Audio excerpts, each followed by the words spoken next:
Hello guys. Hello. काय करताय तुम्ही? तर गाईज आज वर्किंग होतं आणि वर्किंग सोडून ऑफिस सोडून आम्ही मॅगडीला आलोय आणि आज जरा मूड ऑफ होता म्हणून म्हणलं चला काहीतरी मॅगडीला खाऊ. वेटिंग करतोय ऑर्डर यायची, अजून त्या ऑर्डर आलेली नाहीये. ऑर्डर आल्यावर बघू. तर आमची ऑर्डर आलेली आहे गाईज आणि तुम्ही बघू शकता ते छोटे छोटे मुले जे मॅगडीला आलेले आहेत. चला बघू ते काय करतात. चला. So hello guys. हॅलो. काय करताय तुम्ही? आम्ही आलो आहे मॅगडीला. अपेरेंटली स्कूलमध्ये भेटलो आम्ही सगळे क्लासमेट्स. सो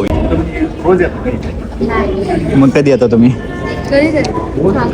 आमचं फायनली 2 महिन्यानंतर डिसाईड झालं की भेटायचं आणि सक्सेसफुल झालं. ओके. आणि आम्ही जेव्हा ऑर्डर करत होतो तर काही जेव्हा आम्ही ऑर्डर करत होतो तेव्हा यांचं डिस्कशन चाललं होतं. या दोघांचं अजून फिक्स नव्हतं ठरत की कोण कोणती ऑर्डर करणार. अर्धा तास त्यांनी काउंटर जाम करून ठेवलेला आणि त्यासाठी आम्हाला ऑर्डर देता आली नाही. रिझन बिहाइंड इट बिकॉज त्यांचं बजेट जरा ओव्हर झालं का? पॉकेट त्यांना जेवढे पैसे होते ते संपले सगळ्यांनी. त्यांना सो गाईज तुम्ही बघितलं यांची आज ही गंमत झाली होती. तर guys thank you. Say bye bye to all. Say bye bye bye.